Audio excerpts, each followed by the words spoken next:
Now at 6, this is Fox 61, Connecticut's news station. Good evening, and thanks for joining us for the Fox 61 News at 6. I'm Brent Harden. And I'm Annette Montgomery. Several students at Strong Middle School missed their bus ride home yesterday, but it wasn't because they were late to the bus lane. The school gave some riders the wrong bus number. And students got outside looking for one bus, but it never came. And what the school used as a remedy has some parents upset more than their child missing the bus in the first place. Yeah, Fox 61's Jamel Johnson is in Durham with how this bus mix-up caused a frenzy among families.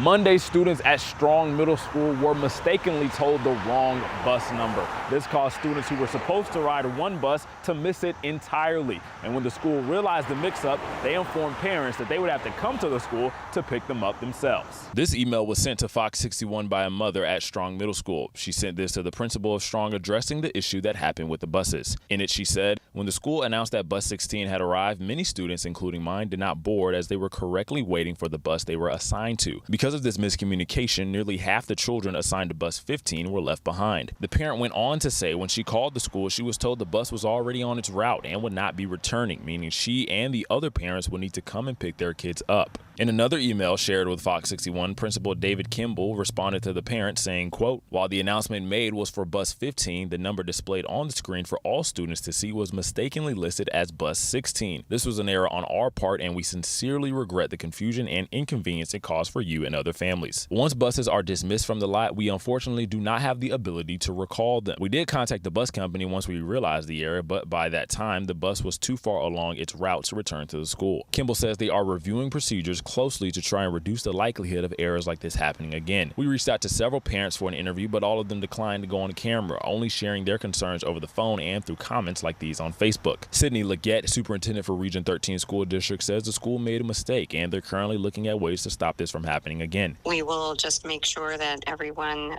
is aware of accounting for the correct bus numbers as they come through. Unfortunately, once the buses are out, we don't have the ability to recall them, and we did call the bus company right away, but we don't have the ability to call them back. And again, we completely understand how parents would be upset by this.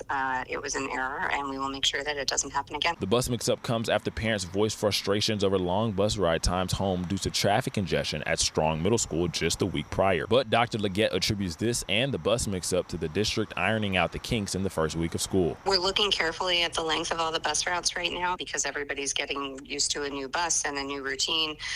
Some of the times aren't completely accurate. We usually need to, we are watching them carefully, but we also need to make sure that we're not just judging anything by the fact that it's the first week of school and parents and kids and everybody are just getting used to a new stop or a new time. Now, some parents believe these problems to be because of the Memorial School construction project. Because of that project, more students have needed to enroll at Strong and Lyman middle schools.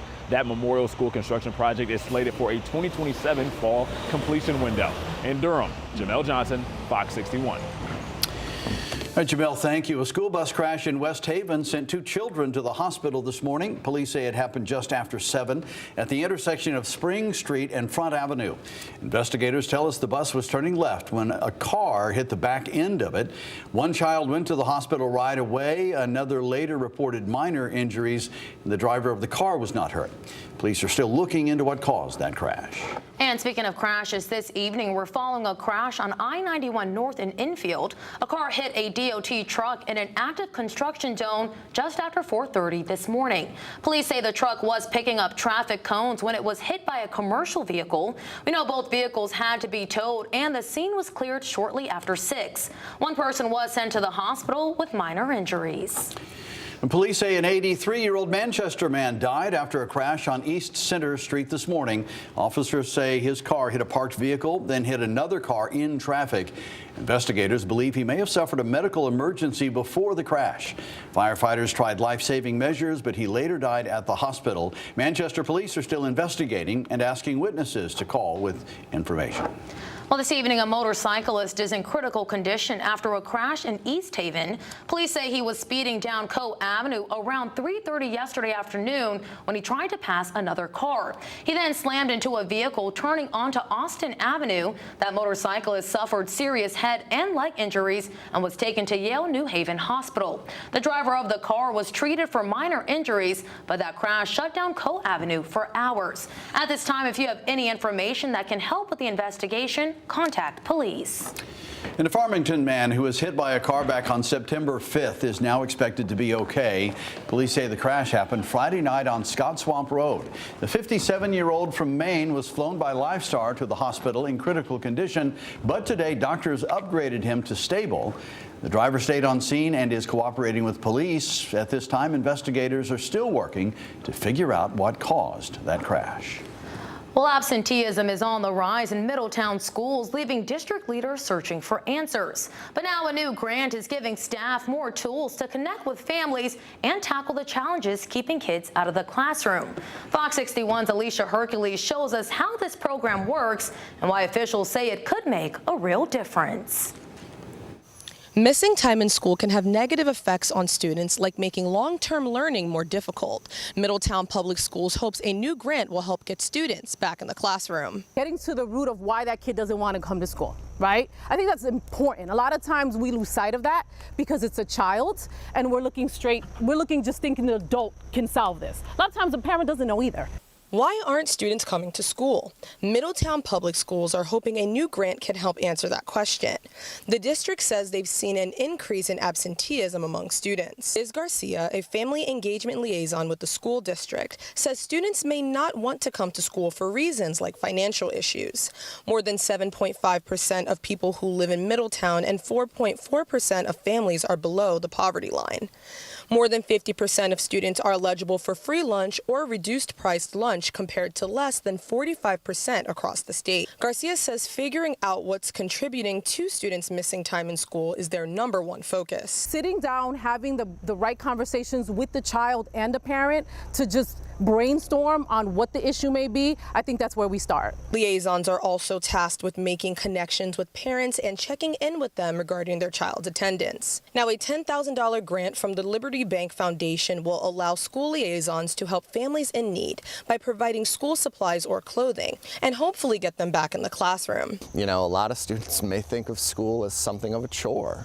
And we don't want them to think that. We want them to be happy. We want them to be positive and really look forward to coming back to school and coming back the next day. Scott Roberts Jr., the Director of Communications for Middletown Public Schools, says the grant will also provide more training for liaisons to help educate families and handle complex issues students may face. Karen Patnode has a granddaughter in the district. She believes this grant will help all students. I think any money spent to help children is money well spent. For more information on family engagement liaisons or how you can get involved, just visit this story on our website, fox61.com. In Middletown, Alicia Hercules, Fox 61. Thank you, Alicia. Well, this evening, a student at Hall High School is in the hospital after being hit by a car on Albany Avenue this morning. Several drivers, including school staff, stopped right away to help, and the student's parents were notified. Now, that student was alert at the scene and taken to the hospital for emergency treatment.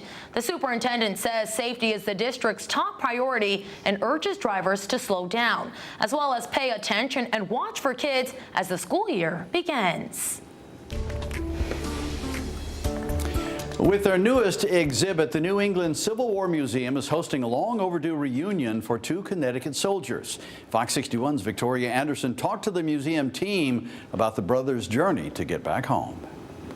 2 Connecticut brothers torn apart by the Civil War are now finally home for a long overdue family reunion. Brass letters that signified his company, Company E. It may just seem like another set of Union uniforms, letters, and effects on display at the New England Civil War Museum. I dream of home all the time. Is really a long overdue dream coming true. It's a special feeling, not only to bring these guys home in a sense, but that they're together. Seth Frederick Plum and Will Plum were just 2 of 50,000 Connecticut men shipped off in the Civil War. But now, thanks to Museum Executive Director Dan Hayden, the brothers are back together again. We jumped on the opportunity right away. The 2 uniforms and various items come from a museum in Texas. Their uniforms have traveled across the past 160 years.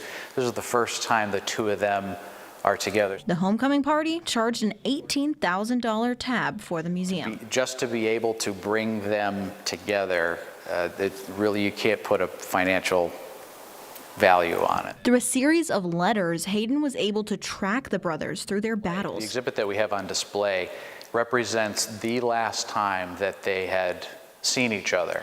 Their last moments together before Seth's death in 1864 are now frozen in time. While so many of our dear Litchfield boys have been killed or are dying, Will and I have been permitted to meet. Imagine our feelings as we embraced each other.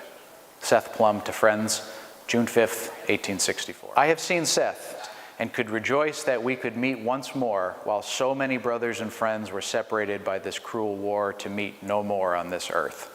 Will Plum to his sister Lamira, June 4th, 1864. The project is pushed by passion for Hayden, who is no stranger to the bond of brotherhood. So I envision myself with my brothers or myself with my son standing in the same occupied space and what that hopefully must feel like. Pieces of a family torn apart hundreds of years ago are now back together.